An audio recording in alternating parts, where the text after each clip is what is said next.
चला विद्यार्थ्यांनो, आज आपला तास कोणता आहे? आता सामान्य ज्ञानमध्ये आज आपण पाहणार आहोत समान नावाचे तालुके आहेत. नाव सारखे आहेत पण दोन जिल्ह्यामध्ये आहेत.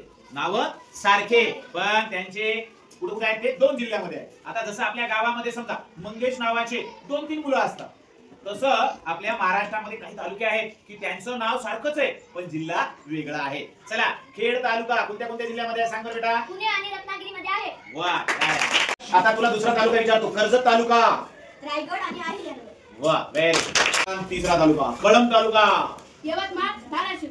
तिसरा तालुका आहे मालेगाव, नाशिक आणि वाशिम मध्ये आहे. वा.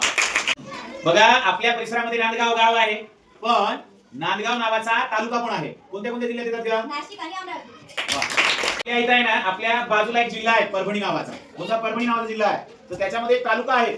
तो तालुका दुसऱ्या जिल्ह्यात पण आहे म्हणे. सेलू नावाचा तालुका कुठे कुठे आहे का? परभणी, वर्धा मध्ये आहे. वा. पुढचा एक तालुका विचारतो बरं. तू फास्टच उत्तर दिलीस. आता दुसरा तालुका कारंजा कुठे कुठे आहे सांग बरं. वाशिम, वर्धा मध्ये आहे. चला, शिरूर नावाचा तालुका आहे का? तो शिरूर नावाचा तालुका पण दोन जिल्ह्यामध्ये. कोणत्या कोणत्या? पुणे, बीड. चला विद्यार्थ्यांनो, आज आपण एक नवीन तास पाहिला. काय नाव होतं तासाचं आपल्याला? आवडला तुम्हाला? पुढच्या शनिवारी पण घ्यायचा? मग एकदा जोरदार टाळ्या वाजवा.